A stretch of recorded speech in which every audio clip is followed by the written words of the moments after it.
Suddenly you're feeling that this ship's going to completely sink soon. The lifeboat would suddenly slip down a meter or two, but it would just drop suddenly. Oof. And the people in the lifeboat are now like screaming in fear. And the lifeboat just lowered, bang, bang, bang, bang down the side of the ship and crashed into the water. And these two ladies just swung and just smack hit into the side of the bridge. Love listening to Deck Tales? Be sure to smash that subscribe button so you never miss a seaworthy story, fascinating insight, or incredible behind-the-scenes moment. Climb aboard, stay shipshape, and catch every episode fresh off the boat the second it drops. Ahoy ahoy to all you smooth sailors out there, and welcome aboard the Deck Tales podcast. I'm your host and captain, Sammy Catlin, and this is where we dive headfirst into life at sea. From stunning destinations to unexpected storms, our guests have stories that will make you laugh, gasp, and maybe even shed a tear. Whether you're a seasoned sea dog or simply curious about life on board, Deck Tales is your boarding pass to a world of nautical narratives. My guest today is Mr. Moss Hills. He's a self-taught musician turned cruise director who survived not one but two legendary ships. From helping evacuate a sinking vessel in the middle of a storm to later working aboard the infamous Achille Lauro, his life at sea sounds more like a movie than reality. Get ready for an incredible story of chaos, courage and unexpected heroism. If you usually tend to listen to the audio-only version of this show, then on this occasion you might want to check the episode out over on YouTube at DeckTales Official, as Moss kindly gave me some photos and footage he captured himself during the event, which I've incorporated into the episode. So let's anchor up and dive right in. Hello, Moss. Hello, Sam. How are you doing? I'm very well, thank you, sir. How are yourself? How you doing? I'm doing good. So the last time we spoke, I don't know if you remember this, it was a few months ago, and we had to reschedule because there was a terrible weather, thunderclouds and all kinds of nonsense that were interfering with our Wi-Fi signal. And today, this morning, as I've woken up, Moss, it's been hammering it down with rain, and now there's loads of snow going on outside my bedroom window. You've got snow? Well, I'm in Liverpool and we've got, it's cold, but there's no snow, no rain either. Well, so just either way, every time we speak, it seems we're subjected to some sort of form of extreme weather that interferes with things. So maybe extreme weather follows me around. It does, and we'll get into that because that's kind of what people know you for. But so you've been at sea for how many years now, Moss? Wow. Sorry to slap you with that. I've been at sea over 30 years now, over 30. Yeah. Well, you don't look much older than that. Surely that's not proper. I feel older than that. You're living in Liverpool with your wife, Tracy. And yes. You've been together with Tracy how many years now? Ooh, over 40 years we've been together. And you met on, well, not met on because that wouldn't make sense if you've been at sea 30 years.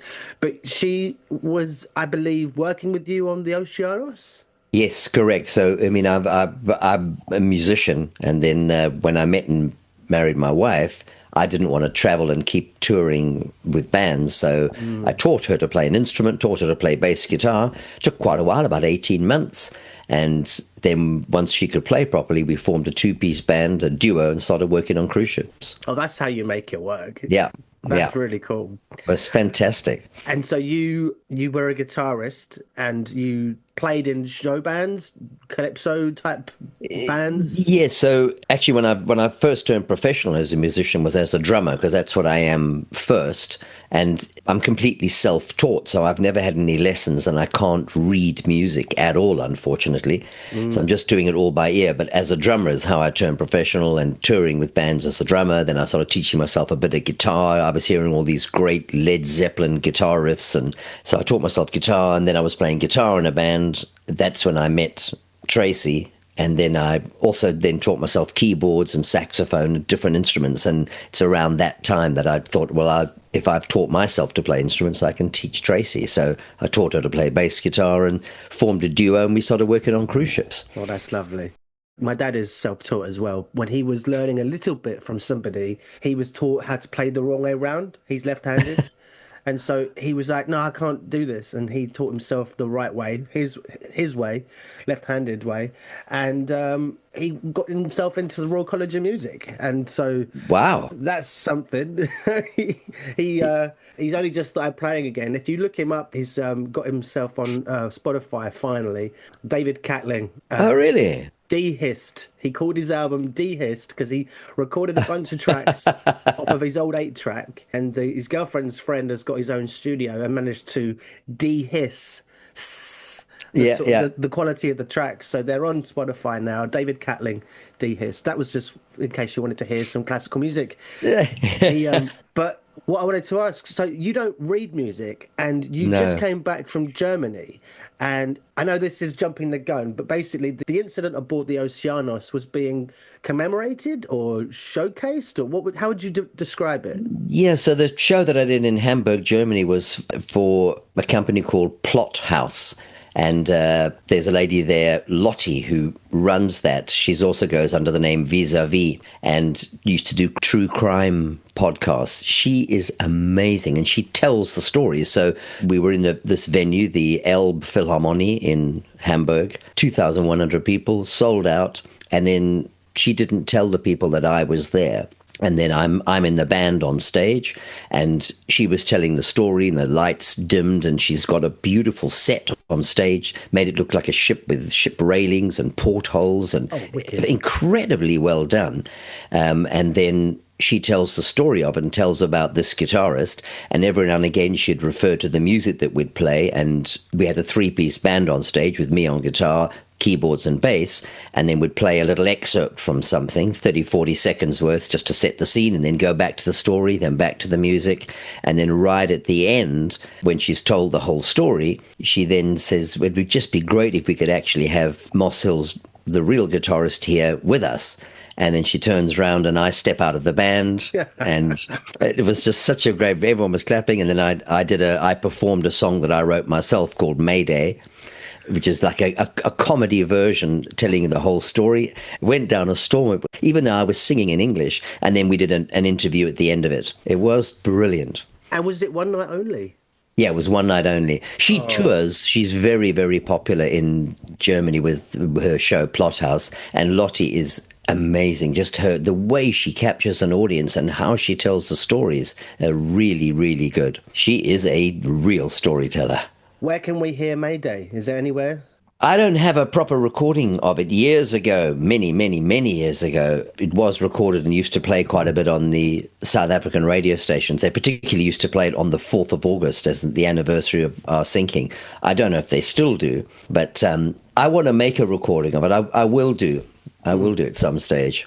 But so you're not working, obviously, you've just come back from a cruise. To bring people up to speed, you're a cruise director now with Silver Sea, and you have been for some time. You haven't been a guitarist in a show band or anything for a while, right? No, not for a very, very, very long time, about 25 years or so. Yeah. Because since we've been living in the UK, which was April 2000, now I'm working with Silver Sea as a cruise director. I still do a show sometimes, not every voyage, but if there's a gap and we need an extra show, I'll do a show, and I love doing it. So when are you back on next? I do the World Cruise each year, so I fly back out to start the World Cruise on the 4th of January. I fly out to Miami, and then we start the World Cruise from Florida. Then we go through the Panama, a little bit of South America, finish in Peru, and then head across the Pacific Ocean, all the Pacific Islands, South Pacific and Fiji and Tahiti and all the islands. Then New Zealand, Australia, then up to Southeast Asia. That's enough out of you. But I did a short contract with Silver Sea, was it 2009, on the Silver Cloud. You're with the Silver Sea for how many years now? This is my 14th year. Goodness me. Well, not my 14th year. This is my 12th year. I don't know where I got 14 from. 12. 12 years. Yeah. Well, if you need an extra pair of hands for the next World Cruise, yeah, I'm available. All right. Yeah, if you're stuck for staff, I could be persuaded. But you've been doing that for 12 years with Silver Sea, and before that was how many years as a musician? Many, many, many years. I mean, really, I've been a 16 or so? musician. Yeah, more. Actually, at sea, it's been longer than 30 years. I said 30 years. Our first ship was around, I think it was 1989. Yeah, so it's a long, long, and I've been a musician before that. And whereabouts in South Africa are you from? Well, I'm born and raised in Zimbabwe, so just north of South Africa. But then when I was in my early 20s, I left Zimbabwe because I wanted to become a professional musician, then moved to South Africa and lived in South Africa and just traveled all around Johannesburg. I've lived in all the main cities because of gigging and doing shows there. Pretoria, Johannesburg, Cape Town, Durban, Port Elizabeth, all over. Yeah. But Zimbabwe, formerly Rhodesia. Yes, correct.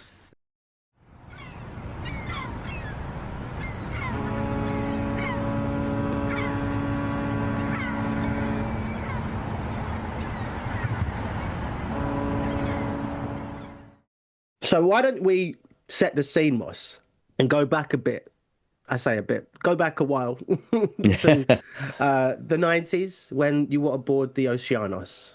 Yeah, so Tracy and I, when we were working as a musical duo, we'd work in hotel resorts on land and then work on ships, and we just swap between them. And then we had a contract aboard a ship called the Oceanus, and it was a long contract, about 8 months. And we'd embarked the ship, and you have all your stuff and all your equipment, and we basically live in a hotel on land or we live on a ship, so everything is with us. And we'd started the contract, and we were in the Indian Ocean, going sort of Durban to Mauritius and the islands, and between Durban and Cape Town along the South African coast.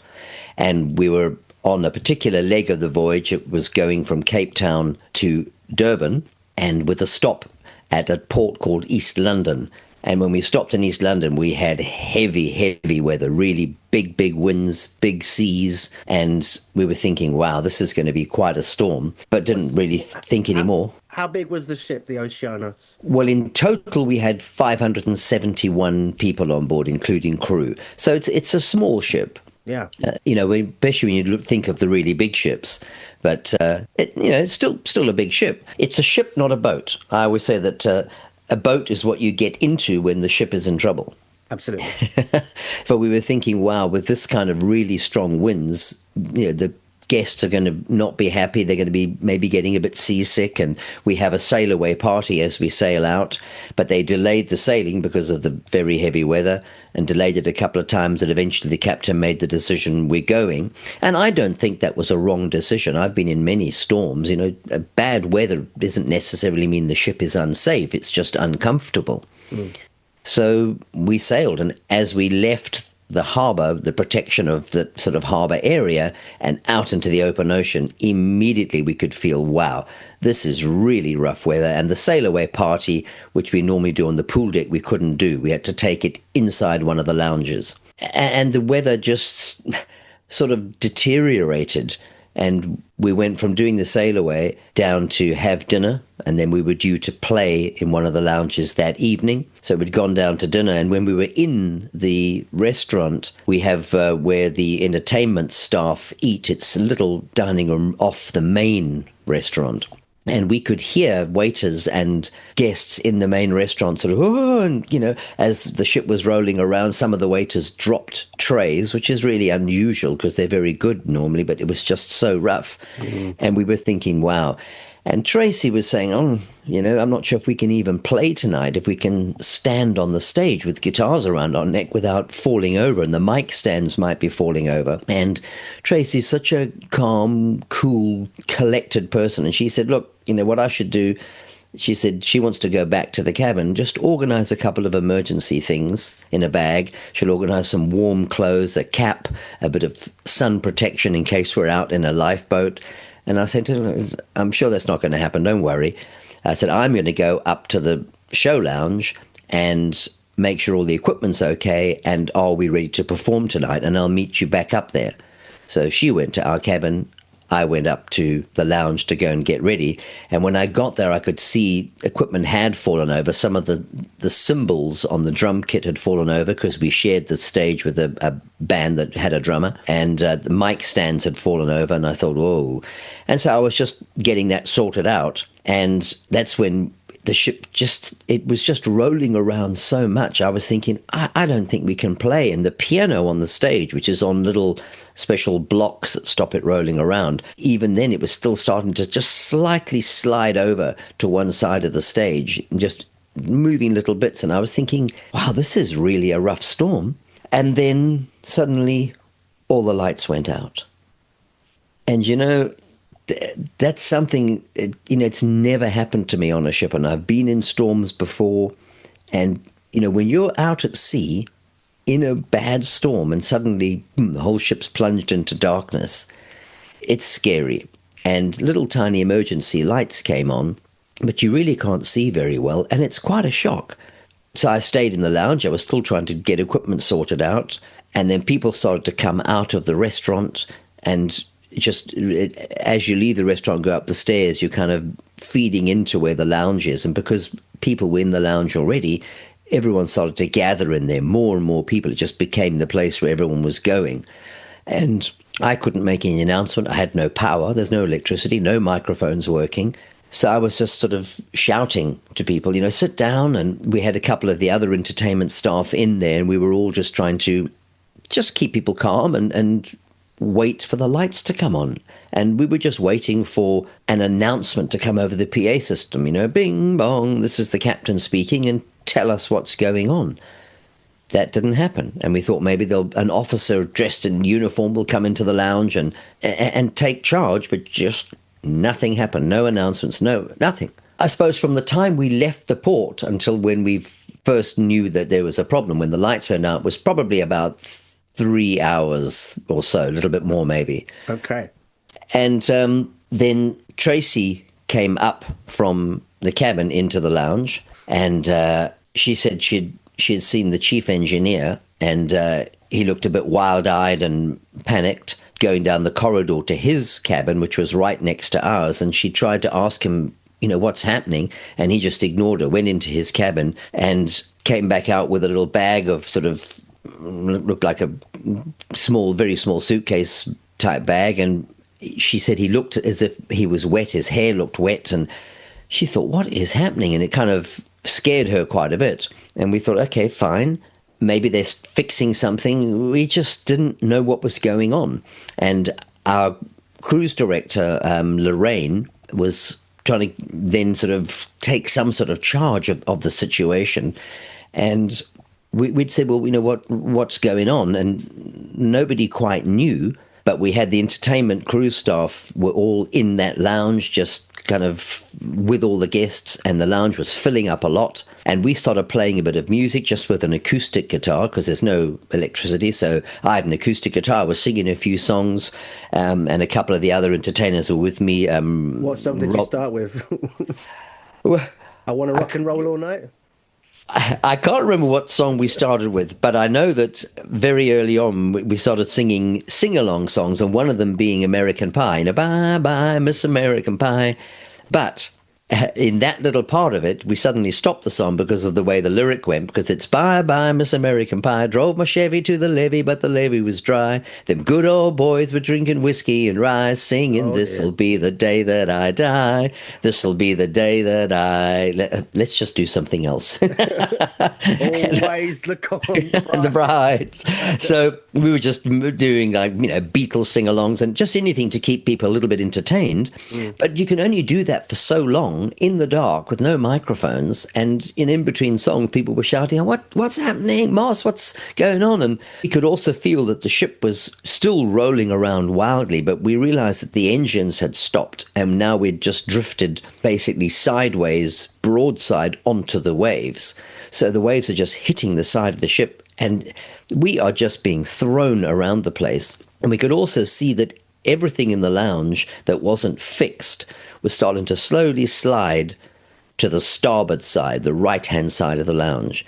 And, chairs, anything that wasn't fixed down. You had pot plants and ashtrays and glasses, if somebody wasn't holding them, was all sliding down to the starboard side. And stuff off the stage was sliding off the stage. And we were thinking, this is crazy. Still no announcements, no nothing. And So I'd said to Tracy, look, I'm going to go down below and see what's going on, because we need to find out what's happening. Maybe we're sinking, or maybe there's a fire or something. There's something very bad has gone wrong.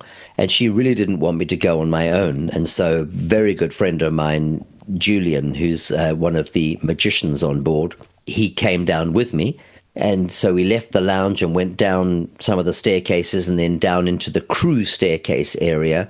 And we just kept going down. And when we were going down below to where the crew areas are, we could hear a whole bunch of crew kind of loud, excited voices, but in different languages. We didn't understand what was talking. It was because it was a Greek ship, plus we had crew from other parts of the world, and there just seemed to be this noise of slightly panicked voices. And so we thought, oh my word. We carried on going down. We thought we'll go down as low as we can go to the engine room and see, is there water coming in, or is there a fire, or what's happening? We went all the way down to the engine room, and there was just nobody there. And that never happens. I mean, you don't have nobody there. But we were now way below the waterline in an area that we were unfamiliar with, and it's very, very dark. There are still the emergency lights, but it's dark. You can't see properly, and you can just hear the water and the waves pounding the ship. And we could see big watertight doors closed. We thought, oh my word, what's behind that watertight door? And we thought we could hear water. Can't say for sure because you're below the waterline anyway. There's water all around you, but we thought, oh, okay. But we couldn't see any water coming in, so we thought maybe we're not sinking. So we went back upstairs to go and report back to Lorraine, our cruise director. And she said she's spoken to the captain, and he said that we need to abandon the ship. And we were saying, well, why? Are we sinking? What's going on? And that's what they wanted to do. And we were thinking, well, why are there no announcements? Maybe the whole PA system's broken or something. But, what's going on? And so Lorraine kind of got us all together and said, we need to try and start doing something, getting people into lifeboats. And so the entertainment team and the crew staff got together, and we just started organizing people into groups. It's, as I say, it's still dark, and there's no particular organized thing. And I just remember things that I was involved with, going out onto the deck where the lifeboats are lowered to. And I remember there was sort of doors there, and one of the doors was jammed, and us trying to sort of break the door open so we could get out properly. And fortunately, the crew who are assigned to lifeboats went to their positions. And I think it was some of the Filipino crew and so on who are so good. Every ship I work on, the Filipino crew are always amazing. And they had lowered the lifeboats to the correct lifeboat section, but nobody quite seemed to know how to fix the lifeboat to the side of the ship. So the ship's tipped over on towards the starboard side, and this was on the starboard side. And so the lifeboats are swinging out and banging the side of the ship, then swinging out again and smashing hard against the side of the ship. And, that's very scary in the dark. Mm. And so we were getting people organized in sort of groups of about 20 or so to come out to the lifeboats. And one of the lifeboats I was working on, people were really scared to get into the lifeboat. So the only way to sort of get them in safely was I had to sort of have one leg on the ship, on the Oceanos, and one leg on the lifeboat when it crashed into the side of the ship, and it would hold there for a number of seconds, and I'd sort of help 2, 3 maybe people into the lifeboat, and as I could feel it swing out again away from the side of the ship, I'd jump back on the Oceanos, and there's just this big gap if you just fall straight into the water. And then the ship would roll again, and the lifeboat would come crashing back into the side of the ship and would load a few more. And as the lifeboat was filling up, it was getting heavier and heavier. And as it was swinging away from the ship, it would smash against the side of the ship harder each time. And these poor people inside the lifeboat were really getting scared. They were getting banged around, and they were kind of squealing each time the lifeboat hit the side of the ship. It was very scary for them. So did you go women and children first, or heaviest passengers first? Yeah. Health and safety first, guys. Not this time, ladies and women and children. Wait your turn. Let's get. Yeah, and we didn't have any particular order that people were going into the lifeboats. I was just putting people in, and a couple of other people who were on that deck loading the lifeboats. It was just as the rest of the entertainment and crew staff sent people out, we just put them in lifeboats. But we were essentially trying to do women and children first, and the elderly people first, those that sort of most needed help. And then eventually, as that lifeboat was getting so heavy, it was hitting the ship so hard that we were worried about it actually breaking the lifeboat, because it would look like the railings were cracking and the people inside were just really getting hammered. So before it was full, we would lower the lifeboat. The crew would then let it go. And you don't need power to lower lifeboats. They're all working on gravity. And so it slowly goes down. But that we just released it. Some of the lifeboats had engines. Some had what's called a Fleming gear. So you have to sort of almost kind of row it yourself. There's these little metal arms, and the passengers are supposed to push on them, and they're supposed to rotate a shaft which drives a propeller. But it didn't work on all of them. And the ones which did have an engine, we didn't know how to start the engines, don't know where the keys are. We just got no idea. We're not trained for that. I mean, we're an entertainment team.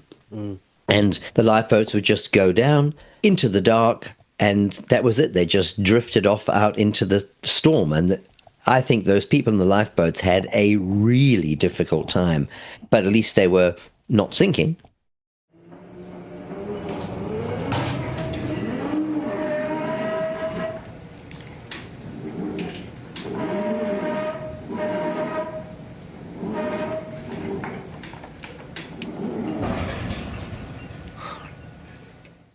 When we'd finished launching the lifeboats on the starboard side, I forget the exact numbers, but probably about 350 people approximately got off in those lifeboats. And then we went to the port side, the left-hand side of the ship, to launch those lifeboats. And then we had the opposite problem with the ship leaning over, because it was leaning over so much to starboard that the port lifeboats were against the side of the ship, so it wasn't swinging away now. And we could get a lifeboat more or less full. But you couldn't lower it. But you couldn't lower it. And when we went to lower the lifeboats, gravity wouldn't pull it down because it was so stuck on the side of the ship. But as the ship's rolling still, port to starboard side, the lifeboat would suddenly slip down a meter or two, but it would just drop suddenly. And the people in the lifeboat are now like screaming in fear, and the lifeboat just lowered, bang, bang, bang, bang, down the side of the ship and crashed into the water. And we could hear people shouting out and squealing as they went down, and we thought, oh my word, we're going to get people falling out of the lifeboat, or we're going to just tip them into the sea as the lifeboat tips, because it was tipping right down on the front of the lifeboat as well, almost tipping people out. So we thought, we can't launch any more of those, it's too dangerous. So we'd launched a couple of those lifeboats then empty, and left it with a rope tied onto the railing, so the lifeboat was just bobbing around there. And then we thought, all right, let's go up to the bridge and see if we can help there, tell the captain what we're doing, and let's see what the next stage is. We've got no more lifeboats. And at that stage, we had a little over 200 people still left on board.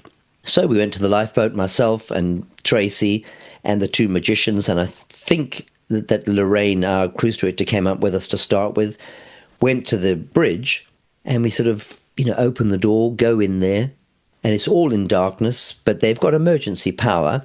And we could see all the lights on all the control panels and the radars going, all the emergency power was working. But there's no one there, and we're sort of going, hello? No, there's no one, no captain, no first officer, no officer of the watch, nobody. And that's really another big shock to us. And we realized, wow, the bridge is abandoned. And then we realized then that we weren't just helping, we were in charge. And that's a bit of a shocking realization when it's just us, the entertainment team. And it's just something you never, ever, ever expect to happen. There's always somebody on the bridge.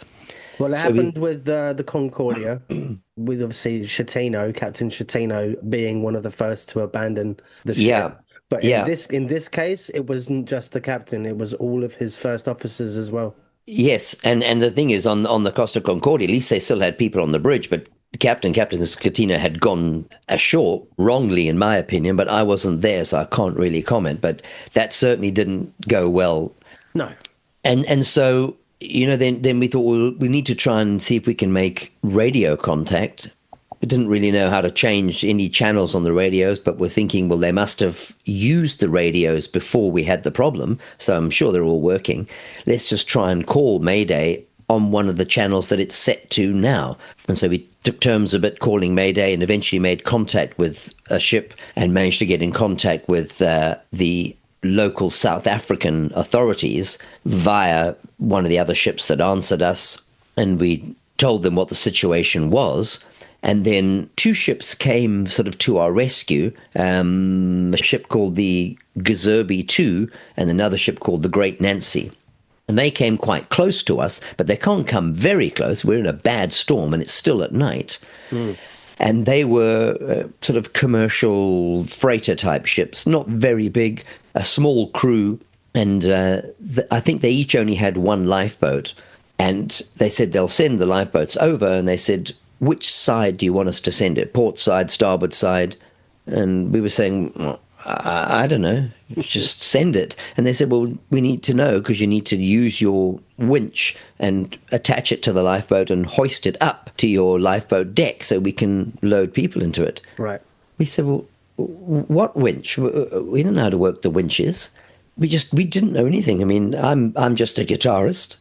So, my wife, the bass player's on there on the bridge and a couple of magicians. They said, okay, well, look, we can launch the lifeboats and send them to you, but if you can't hoist them up, then it's no good to you. People can't jump off the ship into the lifeboat. It's far too high. Then they'll get killed. And they said we can't bring our ships any closer. You can't transfer from one ship to another. It's just too dangerous. They'll endanger their own ships. And it's dark, and the ships are rolling around in high winds and heavy seas. Okay, so when we made contact with the local South African authorities, the Coast Guard and the port authorities, they said they will try and organize helicopters.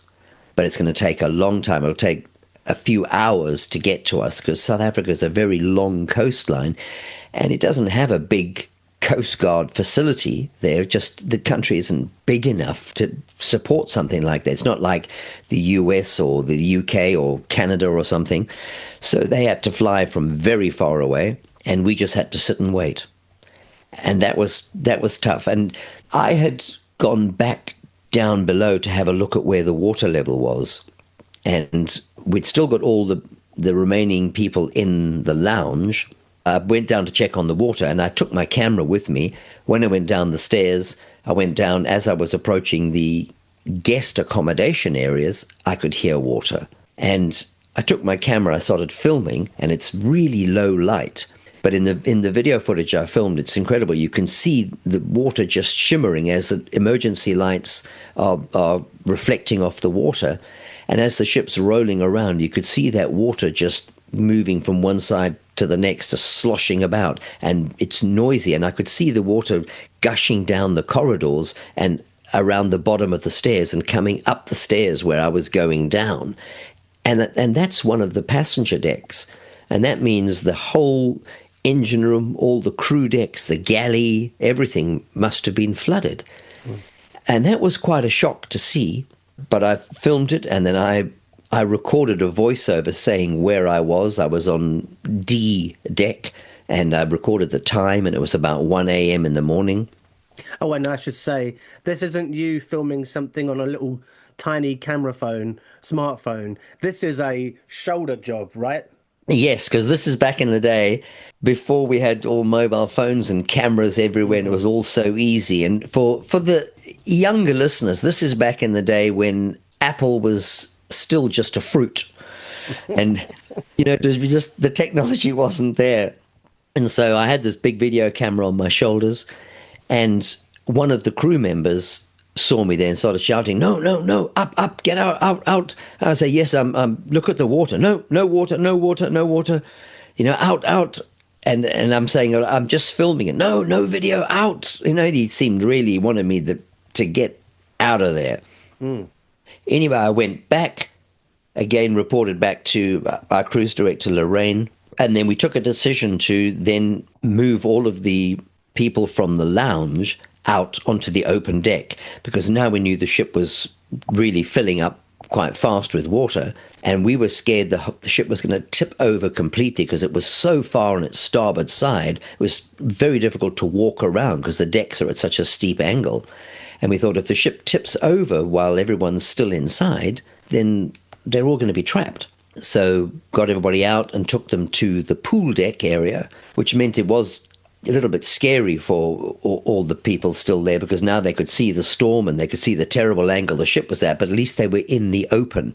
And everybody had life jackets, and there's plenty of spare life jackets. I mean, every ship is the same. There's life jackets in every cabin or suite. And plus there's hundreds of spare life jackets in lockers all over the decks. So no problem with the life jackets. And everybody just waited on the pool deck and went back to the bridge. Then when I went down an hour or so later, I couldn't even get down to the passenger accommodation deck where I went.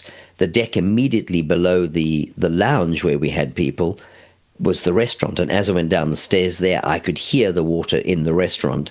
And I don't know why. I was too shocked to even film anything, because I didn't film here. But I remember just seeing the restaurant, and again, it's in the dark with just emergency lights reflecting off the water, but I could see it about the same height as the tables in the restaurant, and I could just see things floating in the water there as it crashed from side to side, and you'd see tablecloths and you'd see flowers and bread rolls, and I was really, really shocked, and I just went straight back upstairs. And suddenly you're feeling that this ship's going to completely sink soon. And then went back to the bridge again, and we were waiting on the bridge for the helicopters to arrive. And just as the first glimpse of light came from the dawn sky, we could see helicopters flying towards us, and quite a few. I'm not sure how many exactly. And it was quite a dramatic scene, because you could see this glow of the dawn in the sky. It looked like a lovely sunrise, and then these dark helicopters silhouetted against it. And on one of them there was a thin cable from the helicopter, and at the end of the cable was a man in a black wetsuit with his arms spread out as far as they could, and his legs, to try and stop the wind from making him spin. So he's getting a bit of resistance to the wind, and they were flying towards us. And I've got some great photographs I took of that, and and we thought, they're here, everything's okay.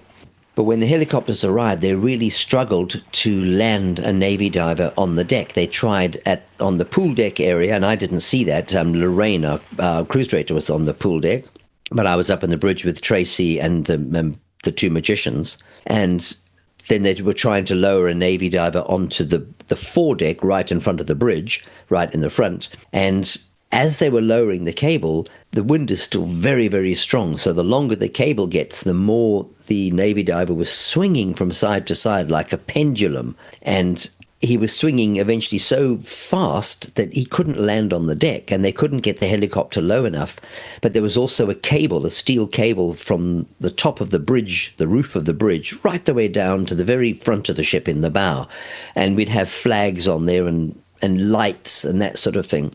And they had a real problem. They couldn't get low enough because of that. So I thought, I'm going to see if I can help. So I left the bridge and went down to the actual foredeck area. I couldn't walk on that deck because it's just too steep. I would have just slid down into the railings and got washed out. So I found some rope, tied it around my waist, tied it around the port side railing. That's the railings that were right high up out of the water.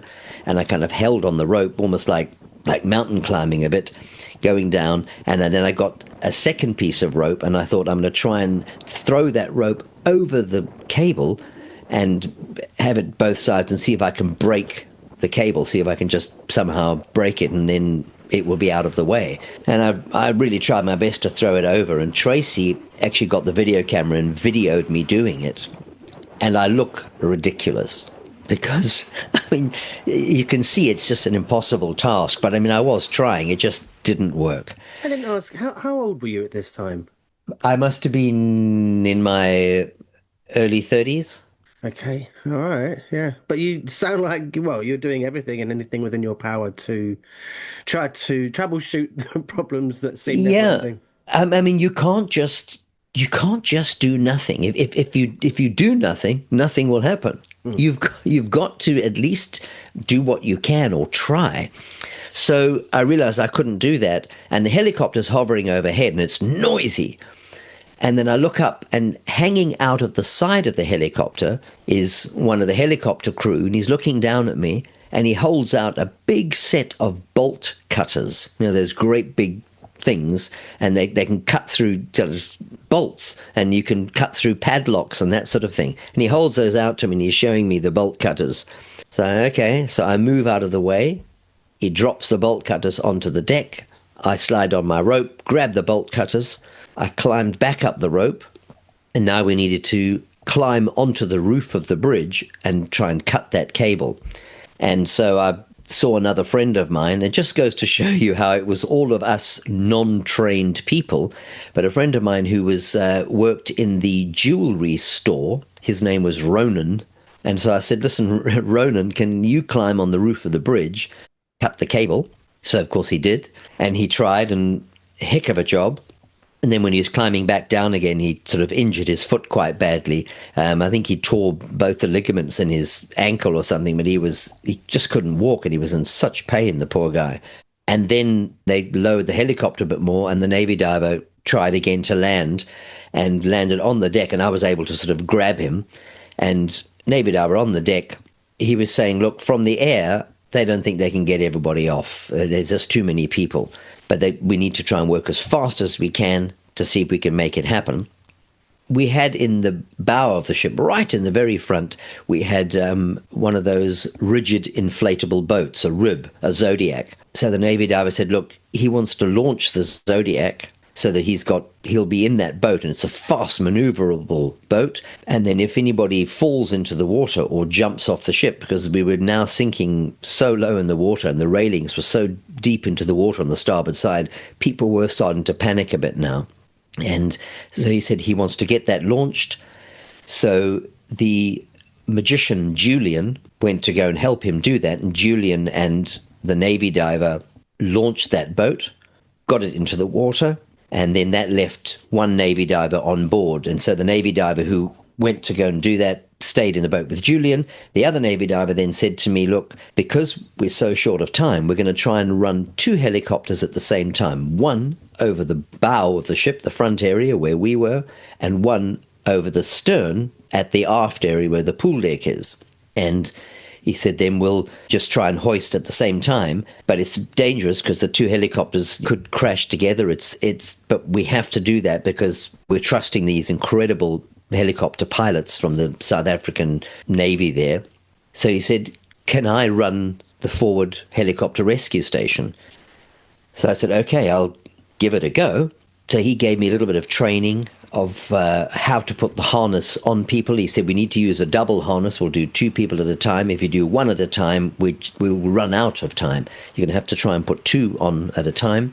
And then he said, taught me a bunch of signals to give to the helicopter above, a signal to send the cable down, a signal to have more slack, less slack, and then the signal when you need to actually hoist it up. Showed me how to put them on, and I said, okay. And he said, you've got to get it right. You need to get the harness right up tight underneath the armpits and keep the cable out of the way so that as the helicopter's bouncing up and down in the wind, you don't want the cable to suddenly catch around someone's leg or arm or their neck because you're going to tear someone's arm off. Yeah. And he said you must keep the center of gravity proper so that it's right up high and the main part of their body is below the harness so that as they get lifted up, they stay upright, because if you get it wrong, they'll tip upside down and they'll fall out, drop onto the deck, and you're going to kill someone.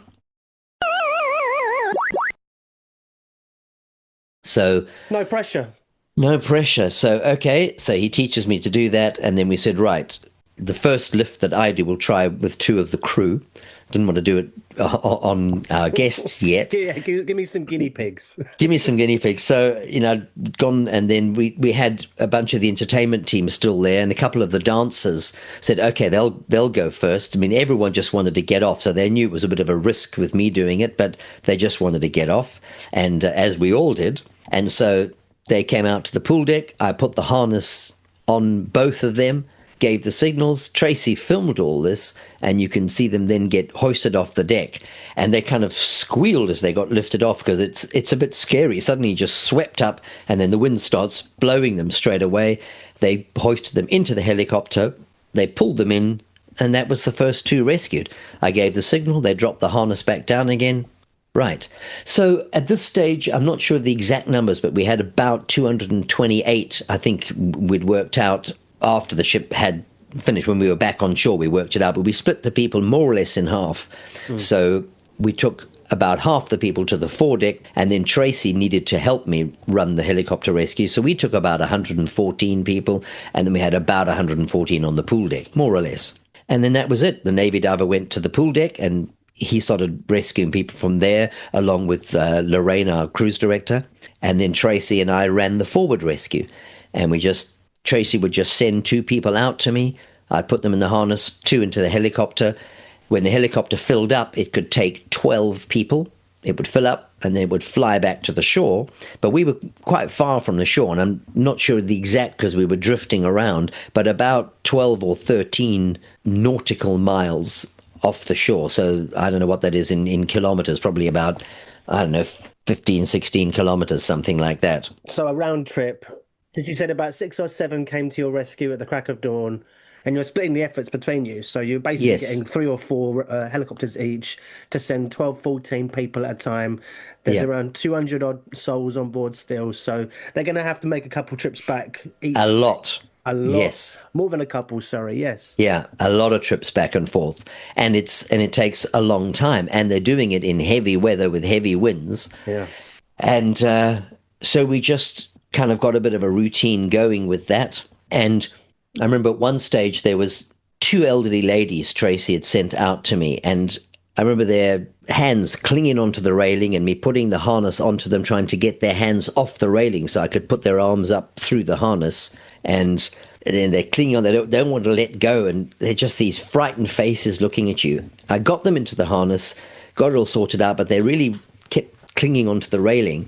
And when I gave the signal for them to hoist them up, they didn't let go properly. So when it hoisted them up, and then they were kind of forced to let go, it kind of made them swing a bit.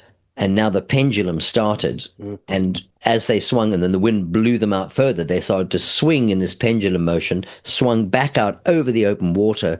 And then the wind, I could see, was going to blow them. They were going to swing back and hit the side of the bridge as they were getting hoisted up above me. And I could see they were just there's nothing they could do, nothing anyone could do. And the rest of the passengers who were waiting to get rescued sort of going, ah! And these 2 ladies just swung and just smack hit into the side of the bridge. And they just kind of hung in their harnesses, and they continued to get pulled up, and they just looked like 2 lifeless rag dolls. And as they got unconscious, I'm assuming, I don't know. And then got to the helicopter, they didn't make any effort to get in. The guys in the helicopter just sort of pulled them in. And I was really shocked, and I thought, oh my goodness, I've badly injured them or killed them.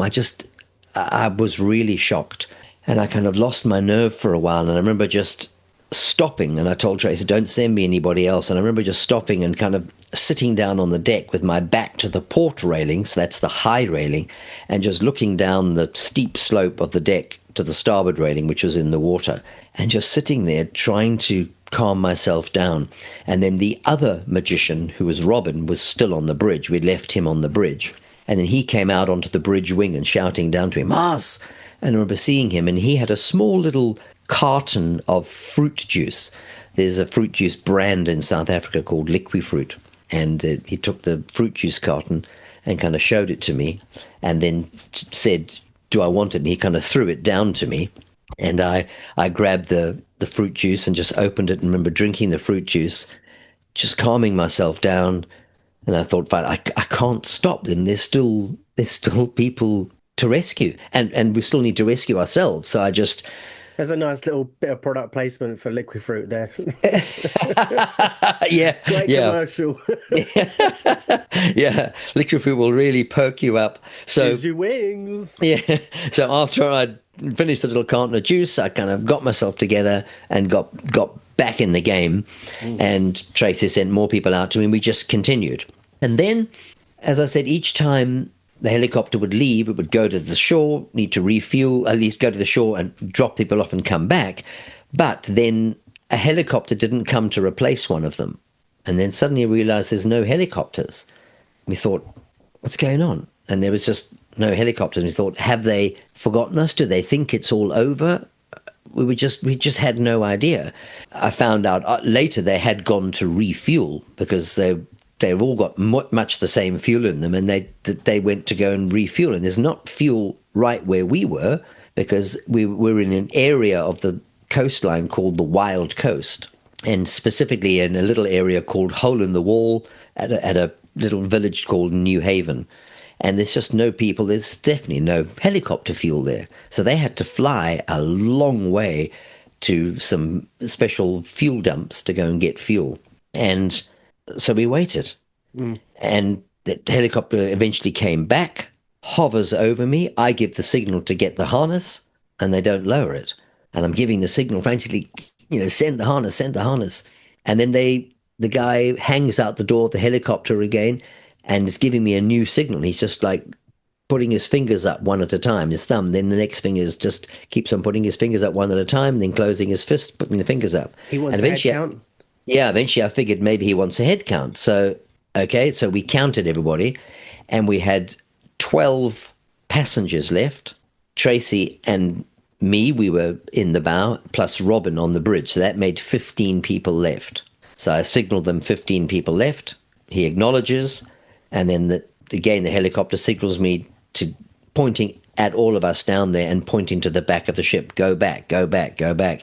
And I'm signaling madly, give me the harness, give me the harness. And they're just signaling, go back, go back. And so the back of the ship is the bit that's... Well, how much of the ship is submerged at this point? Well, the starboard side is in the water, but the ship's still more or less level front and back. Right. So it's tipped on its side. But what we couldn't see, but they could see it from the air, was the ship was going down in the bow. It went down bow first, and that's exactly where we were. But we couldn't see that danger. And as it was going down in the bow, the stern, the back of the ship, was gradually lifting up. And so we would have just been plunged into the water. That's right. But we couldn't really see that. So, but anyway, he was frantically signaling, get back. So I just thought, okay, let's get back. And I was telling the remaining 12 passengers, right, we're going to the back of the ship. We're going to be rescued from there. And they were saying, no, the helicopter's right here. You've rescued everybody else. And there was a lot of resistance. But fortunately, they sort of listened to me. Okay, fine. And so I just directed everybody to the back of the ship. But it's quite a long way to go. And you're walking on the decks. It's very steep. And there was a staircase to negotiate as well. So you got to go up a staircase. It's on its side. It's weird. It's just hard to do. But we finally get to the back of the ship. And then the other Navy diver who'd been running the rescue from there was, of course, much faster than me. He's trained for it, and he'd already cleared all of his people off. He was just waiting in case there was any last minute missing people who suddenly appeared. And he saw us and he was a bit shocked. And where did you all come from? I said, well, we have to come to the back. They've signaled us. We must do it from here. Right. So we put the harness on those remaining 12 people. And using that Navy diver, and he was so fast, he was much better than I was, got those 12 people off. That helicopter left, and then there were no more passengers on board. There was just us who were working in the rescue, waited for the next helicopter to come, and then it was our turn to get off. Instead of putting the harness on to other people, you're actually putting it on yourself, and we put the harness on Tracy. You were the last ones? Yeah, the Navy diver was still there. And so then we got lifted off, and it's scary. As that helicopter cable pulls tight and you're swept off the deck, it is scary. And you're hanging above this deck thinking, oh, my word, I hope this cable doesn't break. I hope I don't fall out of the harness. And it's not nice. And then we get right up into the helicopter. It's quite difficult to get in because, it's 90-degree angle. You're hanging below and you've got to just get in. But then guys in the helicopter pulling you in, and now we're in the helicopter. And there's this noise and the helicopter's bouncing around, and we're looking down at the ship there and sent the cable back down again, which then pulled up the Navy diver and the other magician from the bridge, Robin. Pulled them up, and then that was it. Everybody was off. How long do you reckon that the ship had left before it went fully under? Well, from the time that we left until the ship was completely disappeared was around about 45 minutes. So not that close, really. It felt close at the time, but we could see the bow area going under the water. So it's really good that they'd sent us to the back. And then as we flew away from it, they flew right down the length of the ship, and I had my camera and I immediately started filming. I've got amazing footage of it there. And looking back on it, you can just see the desperate danger that ship was in. I mean, there's no way it could be saved. All along, I kept on hoping that a tug would come and it would somehow pull the ship into a port, or I don't know what I was really thinking. I just never quite thought it would actually sink. But I could see from the air that ship was doomed. There's no way it could be saved. And then we flew away from the ship, but we still had Julian, the other magician, and the other Navy diver in the Zodiac. So we had to go and pick them up. And it turns out that they had picked up quite a few people, because one of the passengers from the aft deck in the harness did fall out of the harness. So I didn't see that, but he had fallen into the water, and then the Navy diver in the Zodiac with Julian, they could get there immediately, pull him into the boat and save him. But also, some people were really getting a bit desperate to get off the ship, everyone, including Tracy, and I was scared the ship was going to tip over. And so some people had just jumped off, and quite a few of the entertainment department ended up jumping off because it would be quicker for them to do that. They wanted to get off. They were really scared about it, but also it took the pressure off us with the helicopter lift as well. So I know that Lorraine, our cruise director, and one of the other staff, Geraldine, one of the other cruise staff, both jumped off together. They were both wearing watches that weren't waterproof, and both their watches stopped at the same time, and they've still got those watches. And so they also got rescued by in that Zodiac. And then eventually, so the helicopter went and picked up Julian and the Navy diver. We pulled them up into the helicopter and then flew back to the shore. And it's quite a longish ride. And when we were getting to the shore area, we could see how they'd organized all the people that we had rescued into rows so they could count them all. They were trying to work out, balance it up against a manifest of all the guests and crew on board and try and tie up the numbers. Plus, there were all the numbers who were on the lifeboats that had now been picked up by various ships, and trying to add it all up and make sure there was nobody left behind. And then when we were flying over this area at the hole in the wall on the Wild Coast, we could see everybody lined up on the lawn outside this tiny little hotel. And when our helicopter landed, I think they had radioed ahead and said, right, this is the last helicopter, everybody's off. Because when we landed, everybody started standing up and kind of running towards us, and they started singing, "For they are jolly good fellows," and there was this well of emotion and people running up to us, "Oh, well done, thank you." And I remember I kind of got overwhelmed, and I kind of started sobbing. And I remember one of the entertainers kind of hugging me, and I can hardly talk. I'm just so overcome with emotion. Eventually I collapsed. I couldn't stand up. And I think it was because I've been hanging on that rope for a long, long time. And I guess, adrenaline has kept you going, and suddenly you let it all go. And I couldn't get up and walk. So they had to send a stretcher over, because some of the military were there now. They'd organized people to come there, took me away in a stretcher and put a drip on me. And of course I was fine. Tracy, who's been through all the same that I've been through, so calm and collected, no problem at all. And then that was it. It was over. We'd got everybody off. Cue the applause. That's the story. You managed to help save everybody.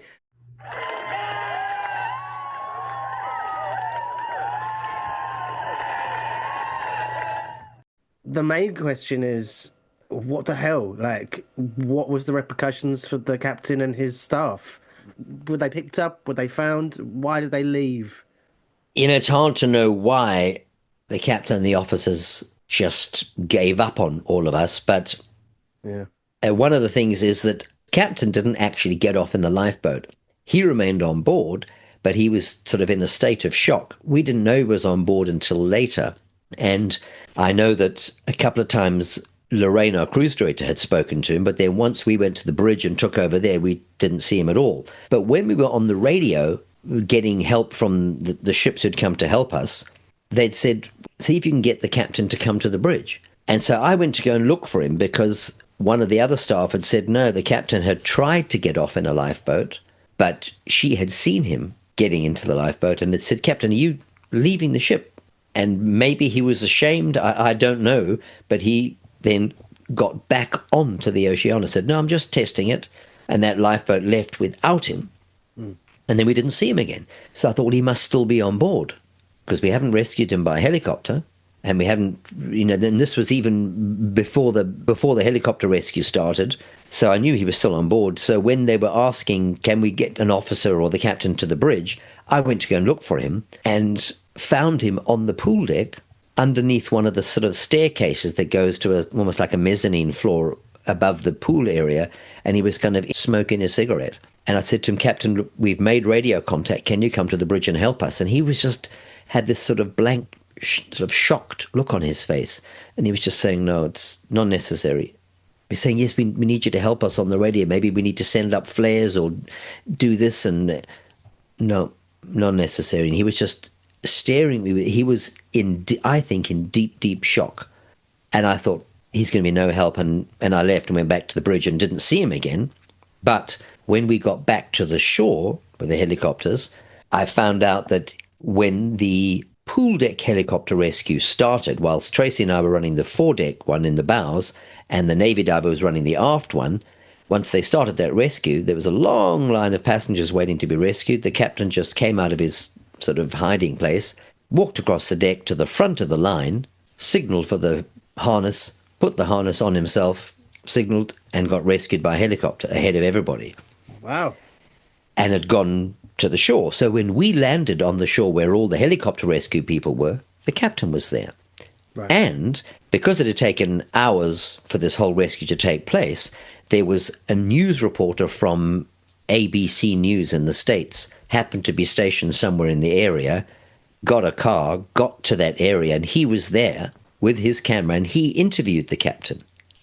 And I've seen that video footage, and he says to the captain, but Captain, you're here on the land, and we know that there are people still on the ship who have not been rescued, and the entertainers are running the rescue there, and you're still here. And the captain replied, and he said, I gave the order to abandon. Abandon is for everybody.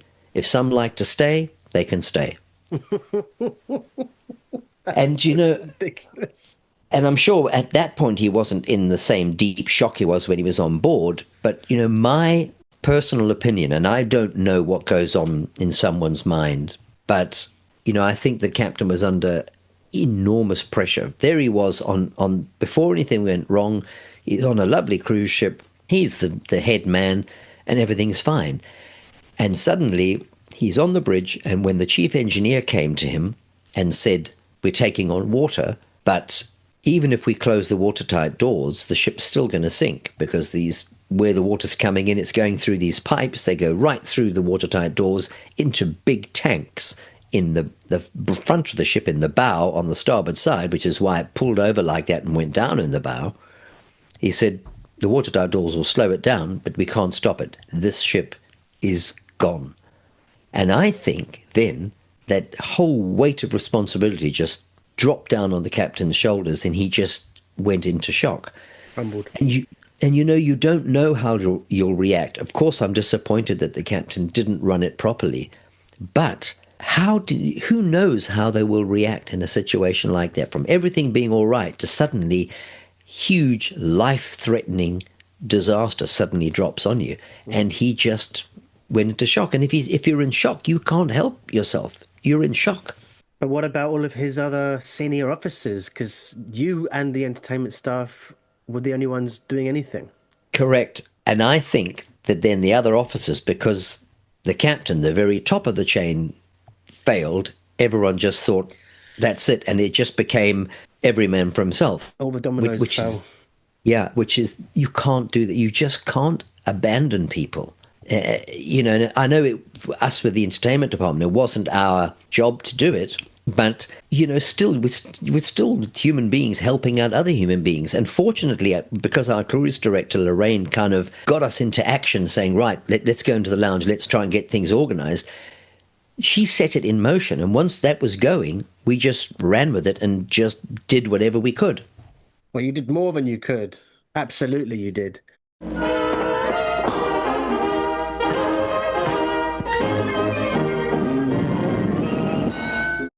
Do you know why it sank?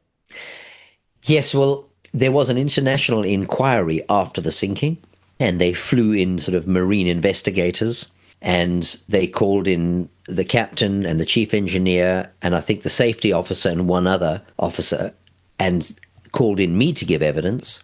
And really, I guess it was kind of my word against theirs, but there was so much evidence supporting what I was saying, because I had video evidence, which I gave them, which the officers did try to dispute. But there was also evidence from the other ships that we'd spoken to on the radio, and they said, yeah, well, we spoke to the guitarist and we spoke to the magician. And of course, the passengers were also saying, yeah, well, Moss, the guitarist, put me in the helicopter harness, and this one helped me here, and Tracy did this, and Julian did that. And so they couldn't dispute that we'd run it.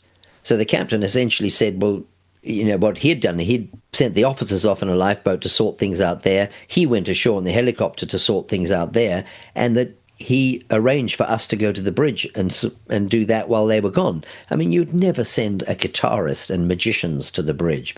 But in the inquiry, what happened is that the chief engineer said there was valves underneath the ship called sea chest. Every ship has sea chest valves, and you can open them up and bring in water to cool the engines, or bring in water for the desalination plants, bring in water for ballast. We pump in tons and tons of water to make the ship heavier in a storm so it doesn't roll so much. And there's all these valves.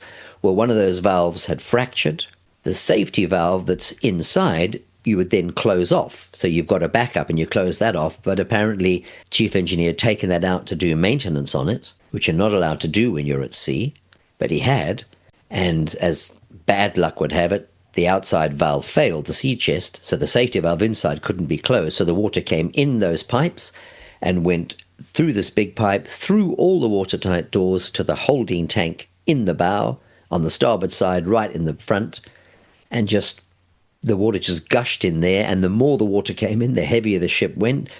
So then the more water pressure came, and then it was just coming up through all the drains and the basins and the showers in all the crew cabins, and it was unstoppable. And the ship sank.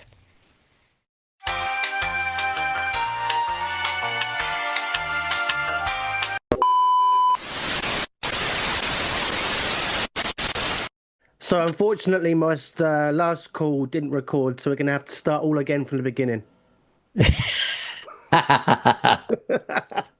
Nice try. Nice try. But out of interest, just how many times do you reckon you've told this story from nose to tail?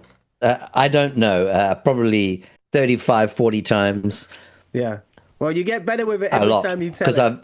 Because maybe I'll probably just get more long-winded. Because I'm always just concerned that I'm going too much detail. I could make it so much quicker and shorter. Oh, I'm sure. But we wouldn't want that. We wouldn't want to deprive people from hearing the full experience. So everyone got off, everyone survived. Do you ever go about organising a charter cruise for the survivors of the Oceanos? Is that not something you've thought of doing? No, and I think if we ever wanted to do a reunion cruise for all the survivors, we might be rather short on numbers.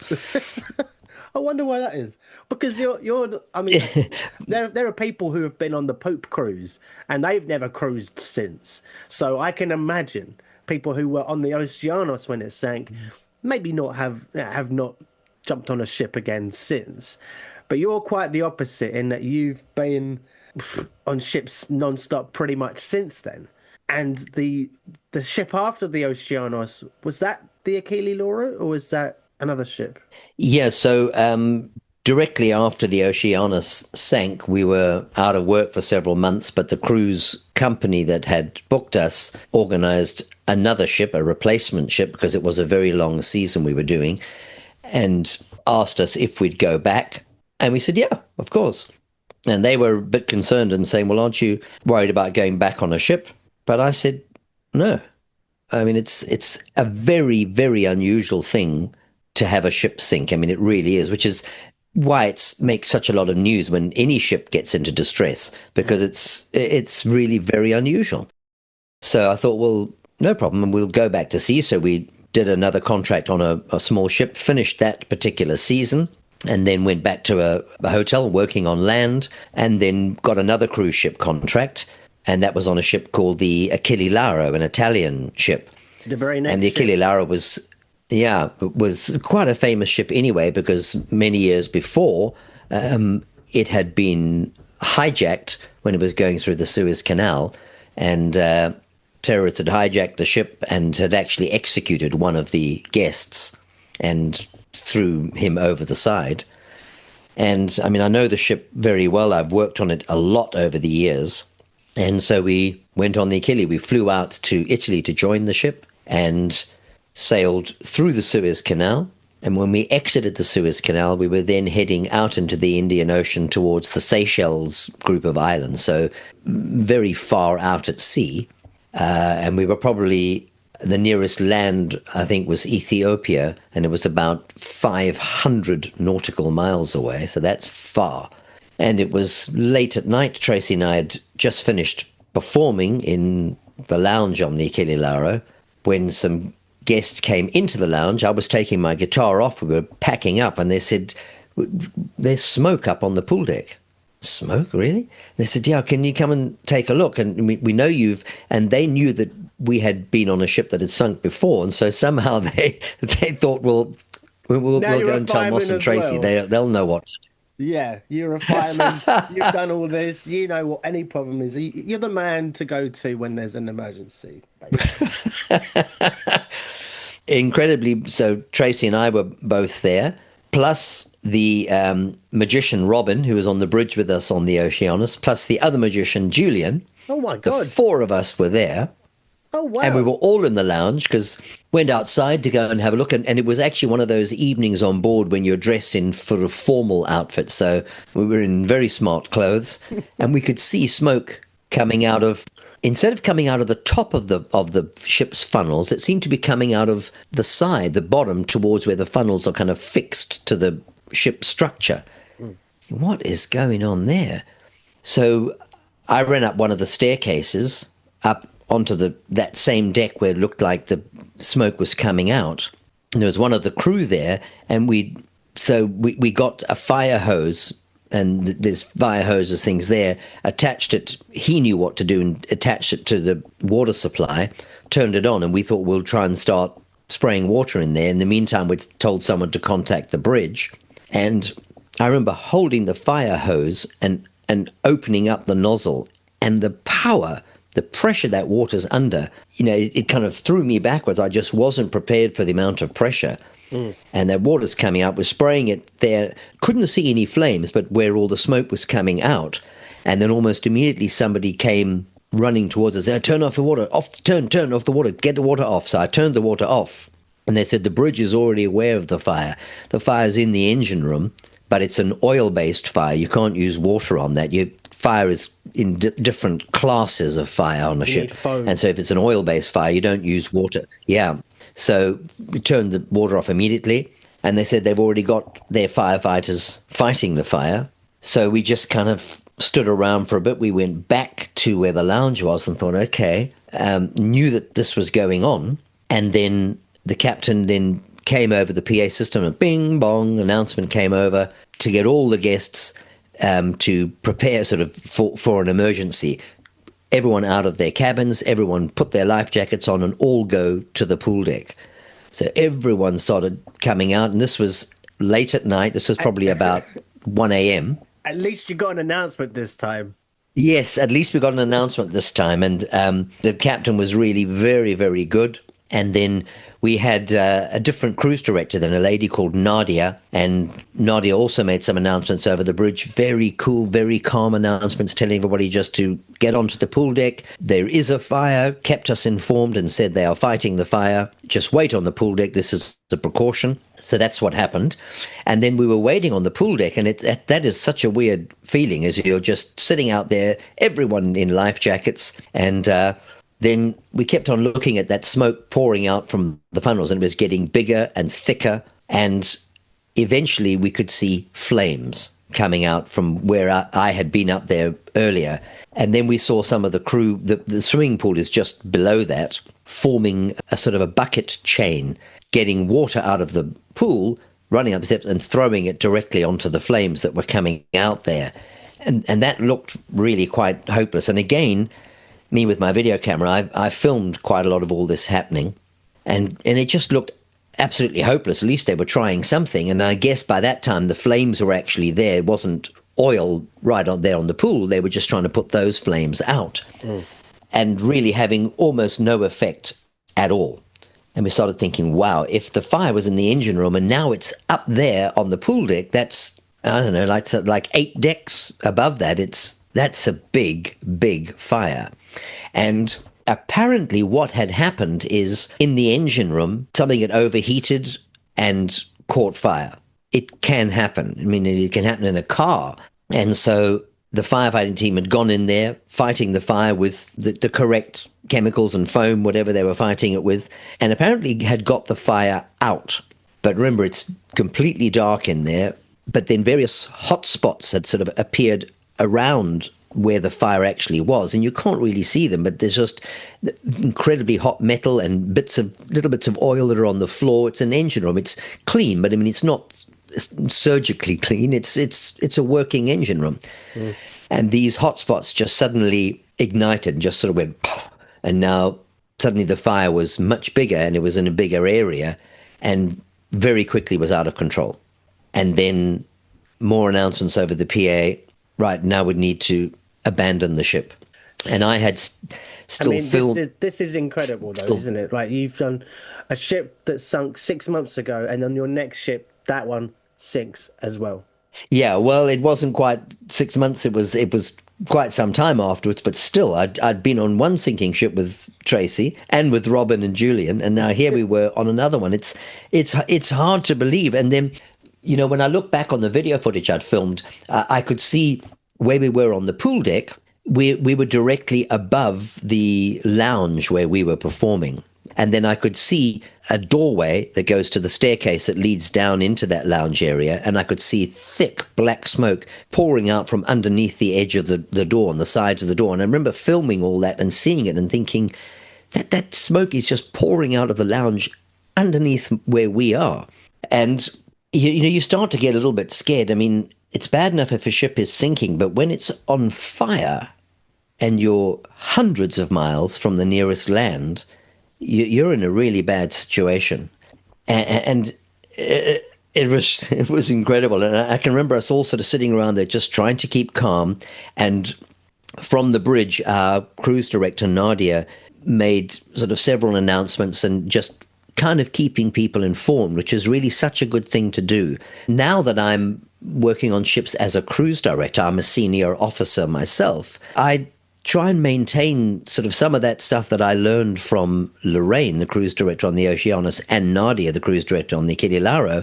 I just, try to keep people informed, particularly with Nadia, because the PA system was all working. She was on the bridge. Everything was working according to plan, but just the fire was getting out of control. But at least they were doing all the correct things. And people are still very tense. And I can remember a couple of little funny things that sort of happened. One of the entertainers, one of the magicians, had never smoked a cigarette. And a couple of the other entertainers are there, smoking and trying to keep themselves calm. And he was saying, well, if we don't make it out of this, maybe I'm going to end up dying here, and I've never even tried a cigarette. So I'm going to try one. I'm going to try and smoke, see if it does calm me down. And I remember him going to one of the other musicians, saying, can you have a cigarette, lighting it up, smoking the cigarette, and really quite liking it. And he still smokes to this day.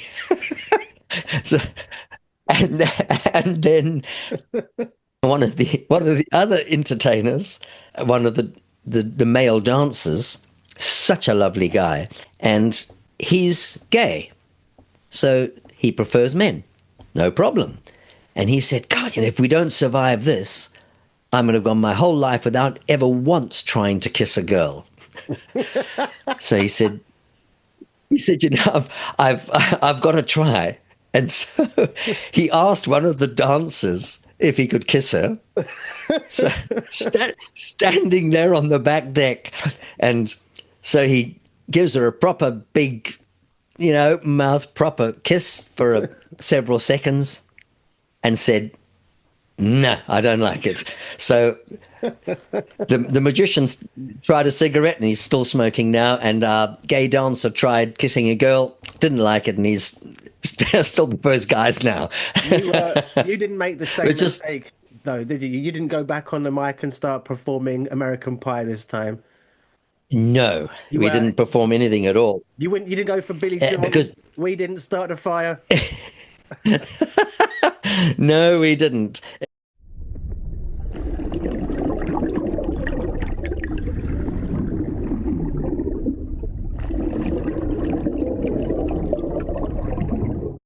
It was just, it was just so weird to be on another ship that was in a disaster scenario. And so we were just waiting for things to happen. And so lifeboats were being launched. The crew were doing what they were supposed to do. Our Italian captain was in control. Everything seemed to be in control, but it was still very scary. And you're just waiting for your lifeboat. And so towards the end, and it's a much bigger ship, we had in total, I can't remember the exact number, I think we had 981 people, if I remember rightly. And so almost double. People are going off in the, yeah. And people are going off in lifeboats. It all seems to be sort of happening okay. And then one of the passengers was getting into a bit of a panic. He was saying, look, I have to go back to my cabin. I have to go back. I've got to get some things. And we were saying, you can't go back.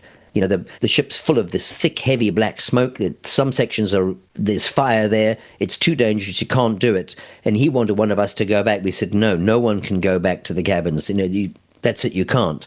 And he was a Dutch passenger, Mr. Alcamada. And that's the last we ever saw of him. We have no idea what happened to him, but he went down with the ship. We are assuming he thought to himself he's going to try and go back to his cabin on his own. I don't know what he needed to go and get. Perhaps it was something of great value to him. I don't know. But he was never seen again. And then another passenger was saying, look, if he's going to get into the lifeboat, he doesn't know how long we're going to be in the lifeboats because we're in the middle of nowhere, in the middle of the Indian Ocean. We could be there for many, many hours, more likely even days. He said, I have special medication. I need to take it. I can't remember now. I think every 12 hours or something like that. I can't remember. And he said, and I haven't taken it for some time. I need to get my medication. If I don't have it, I'll die. And we said, well, you can't go back to your cabin. So I said to him, I'll try and go and get it for you. Because, I was younger, I'm agile, I know the ship well, and I'm confident I can try and react to a situation. So he told me where his cabin was, and I remember going up to the pool deck, and we had these big blue pool towels. So we still had water in the swimming pool area, and I dipped the towels into the pool, so it was wet. I put it around my face, so I was breathing through the wet towel, wrapped it around my neck and over the top of my head to try and protect me from smoke and if there was any heat, and thought, this is it.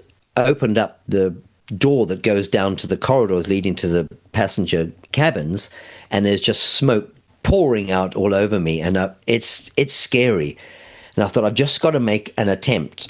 So I, as quickly as I could, and it's dark inside because the smoke is thick, I wasn't running down the corridors, but I was holding the railings that go all the way down the inside corridors and just walking as fast as I could, trying to get to where his cabin was. And I'm breathing through the wet towel, but I could feel I can't breathe properly. The smoke is so heavy, and I could feel I was starting to choke. Went as far as I could down the corridor and thought, I can't make this. And there's a fire screen door in front of me, and I opened the fire screen door because his cabin was beyond that, and opened it, and even more smoke pouring out. And I'll just make one dash down there, fire screen door closes behind me. I dashed down there and thought, I can't make it. I'm choking. I can't go any further. Turned round to come back, got to the fire screen door, and I couldn't open it. And the handle just wasn't working. And I remember just feeling this shock of panic in my stomach. You know, panic is I think it's a physical thing. I don't know why you feel it in your body, but I nearly lost it. And I thought, I can't get out. And I couldn't get the door open. And I think something was wrong with the handle. But I remember somewhere along that same area, there was a pool bar that goes out to the pool deck area where I was. So I'd sort of found another door somewhere there and opened it, managed to get into the bar area and through the bar counter and over the bar counter and out into the pool deck. And then I was back out in the fresh air. But I remember being really quite shocked because I thought, well, that was really close. But anyway, I was fine. So I had to run back and tell him that I couldn't get his tablet. I just couldn't get them. And he said, I don't think I'll survive without the tablets. And I never saw him again, but heard from other people that he didn't have tablets. We were a long time in the lifeboats and then a long time on a ship that came to rescue his lifeboat, and he died because he just didn't get the tablets. And, and it's such a horrible feeling. And I just wish I could have gone a little bit further and somehow got to his cabin. You did everything you could.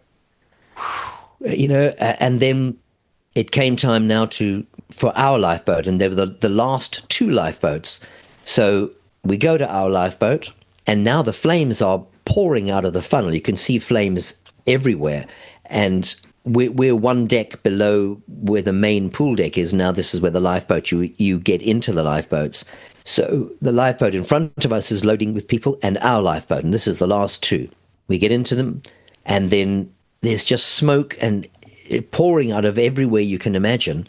And now it's full daylight, and the sea's relatively calm, and we're about to lower our lifeboat, and then we sort of hear like a sort of big bangs, and some of the portholes from a few decks below us kind of blew out, and the flames are just shooting out of the side of the ship underneath our lifeboats, and just the heat's just pouring up on us, and we basically have to lower the lifeboats straight through the flames.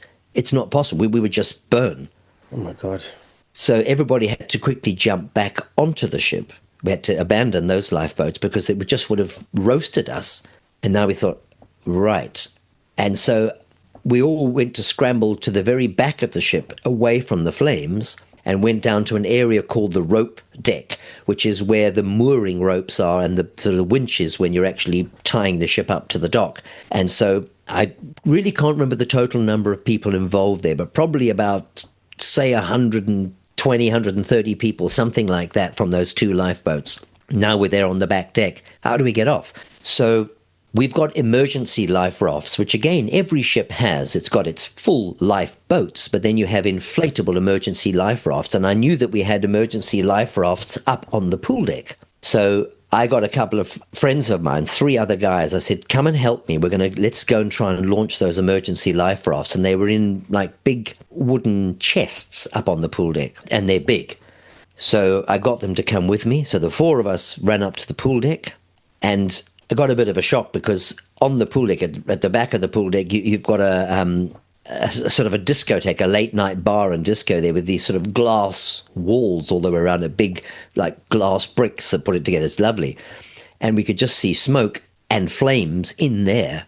And we're working quite close to that and thinking, it's a shocking sight. And you're thinking, my goodness, the fire is just everywhere. We need to get these things launched as fast as we can. So we open up the chests, pull out these big containers that have, these sort of pods, yes, that have the inflatable life raft in it.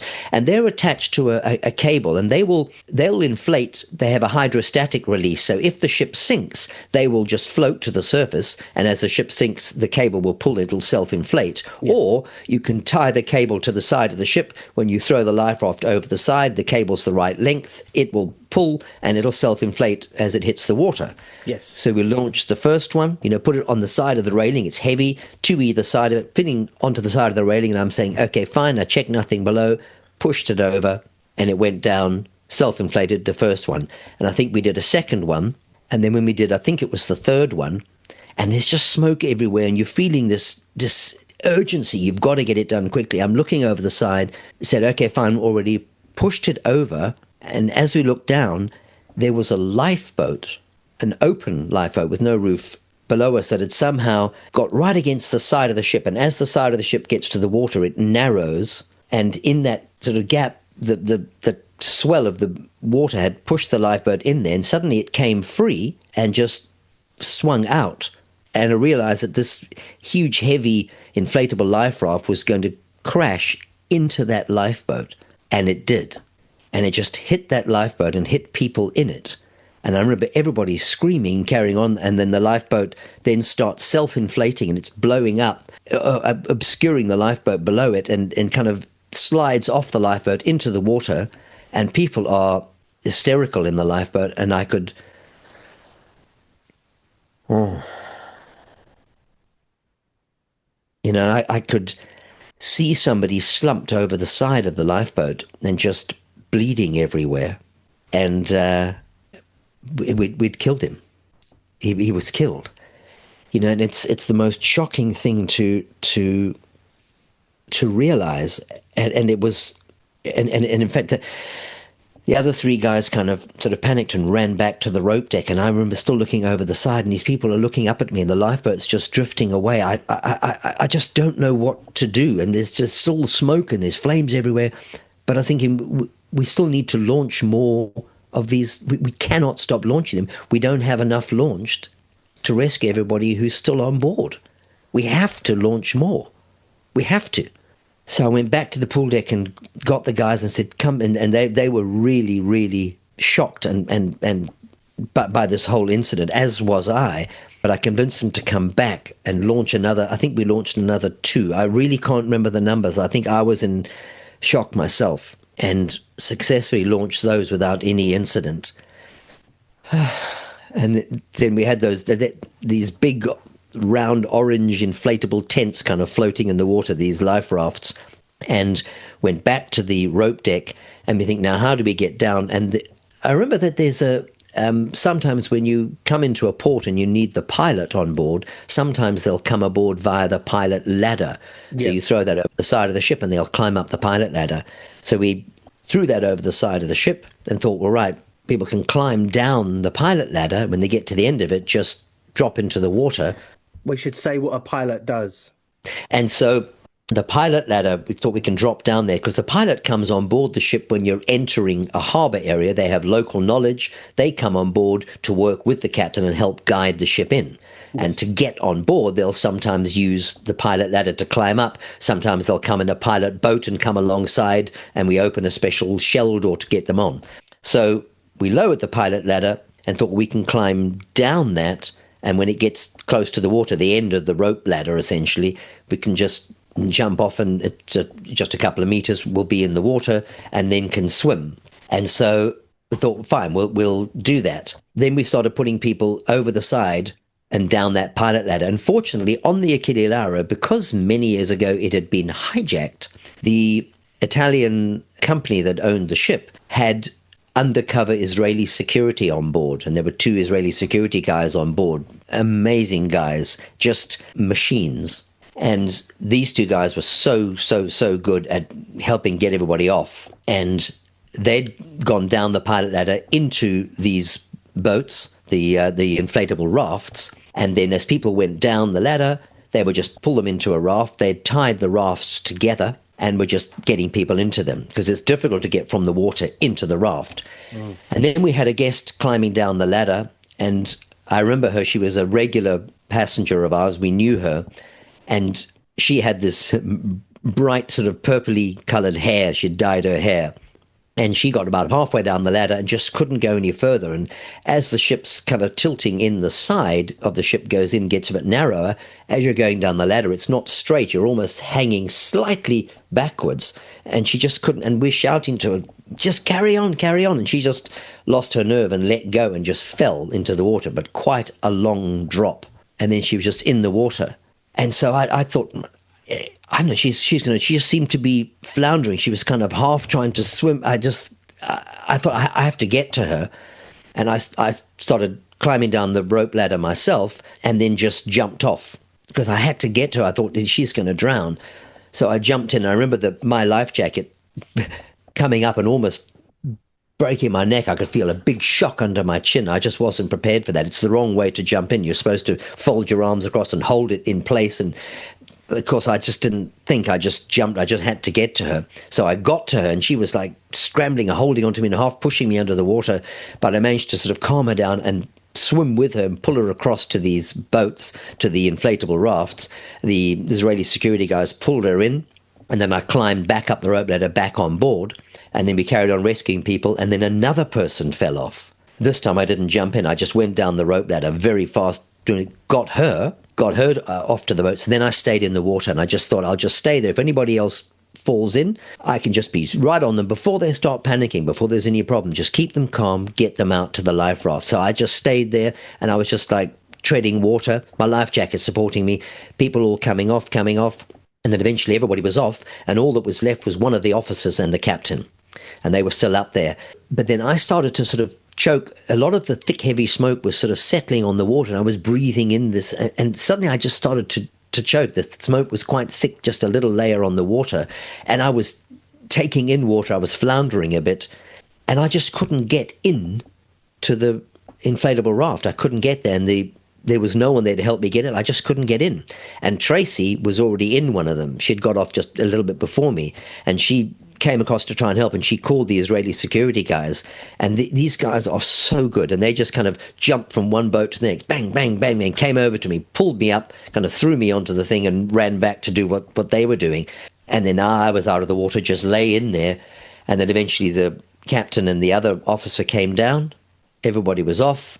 We sort of cut the ropes, and we just drifted away from the Achille Lauro. And there's this huge ship, just smoke and flame everywhere, and we just drifted away from it. It gradually drifted away from us. The flames just engulfed it completely, drifted over the horizon, and just burned out and sank. I can't believe that it was just the ship after the first one. People will feel like the first story is unbelievable in itself. But for you to then go on to another ship and for that to be your experience, that sounds to me worse, because I hadn't heard the full story of your experience on the Achille Lauro. That sounds like the more traumatic of the two, because you had people that you lost, unfortunately, and no shortage of your efforts, obviously. You don't get like a medal or anything when you do these things, because you're just working for a cruise line. It's not like it's not like you're going to get a Medal of Honor because you're part military. You don't need that stuff. No, it would be nice though, wouldn't it, Moss? Just just a little something to say we appreciate you going above and beyond your abilities to just play the guitar. Well, I'm sure the people that we helped rescue are thankful, and that's all that matters. Of course it is. I normally am a bit more conversational with people, but I knew this was going to be different today, and I knew that I was just going to sit back and enjoy listening to you. And I normally try to keep things light, but I don't want to undermine anything that you just shared by, signing off with a cheesy joke. So I know that was a long time ago, but even telling it again, reliving it is never easy. So I just want to say thank you so much for sharing your stories with us this morning, Moss. I've loved every minute of it, and it's been incredible just hearing it in its entirety. So thank you so much.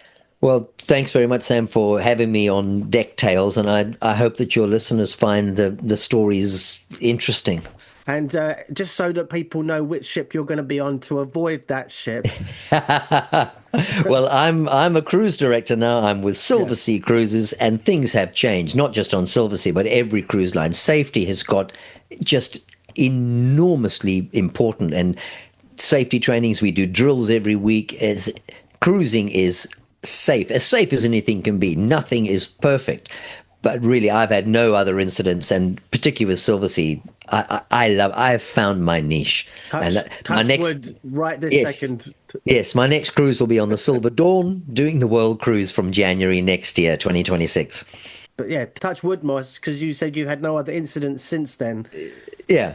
You know, you don't want to jinx Well, yourself now. well, if you believe in that touching wood will change anything, I'm not so sure it does. Well, yeah, I guess you've got your own superstitions. I'm Yeah, sure. I'm probably the least superstitious person you'll ever meet. And fine, I've had incidents happen to me, but it doesn't define your life. You just get on and you move past. Everyone has difficult things in their life. Mine just happened to be ships. Yeah, absolutely. And it's amazing that you would even consider staying on board a ship even after the Oceanos. Not just that, but the Achille Lauro as well. It's unbelievable when you've got people that are like, I'm never cruising again because I couldn't take a shit in a toilet. Yeah. Well, I mean, the thing is, people have accidents on a bicycle, on a horse, in a car. It doesn't. You don't shut your life down because of it. No. You just get on, and you cannot let circumstance overwhelm you. You got to carry on with your life. Absolutely. But I want to end on a high or a laugh. Is there any one moment on any of those ships where you got asked the most ridiculous question by a passenger? That stands No, out. not really. But no, I can't think of any particularly funny. We do get asked some odd things at different times, and there's the old cliched things on ships. People are always asking things like, what time is the midnight buffet? And things like that. I mean, people do ask some ridiculous things, but I always think, well, people are on vacation. They've kind of shut off their normal things. They just want to ask them. It doesn't matter how silly the question is. I just answer it. Yeah, well, in that case, I felt like a silly guest just listening and not, asking questions this time because it was just so incredible to hear your stories, Moss. So once again, I just want to say thank you so much. That was perfect in every way, from nose to tail. So have a great day, and Thank you. I'll catch up with you soon, mate. All the best. All right. Cheers, Sam, and good luck with Decktail. Thank you so much.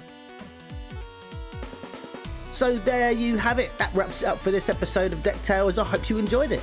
If you've been entertained by the tales of laughter, camaraderie, and the occasional stormy sea, then don't forget to like, subscribe, and leave a comment. There are lots of other shows out there to compete with, so if you are enjoying Deck Tales, why not help us out by going over to Spotify or Apple and dropping us a 5-star rating. This will boost the show's visibility and help to attract new listeners every week. Before I sign off, if you'd like to share your own stories for future episodes, then I'd love to hear from you. Simply get in touch over the socials, because after all, the best stories often come from our listeners. As we navigate through the waters of life, remember to enjoy the journey as much as the destination, as well as those you choose to share the adventure with. I've been your Captain Sammy Catlin. Until next time, fair winds, smooth sailing, and may your adventures be as unforgettable as those shared here on Deck Tales. Bon voyage!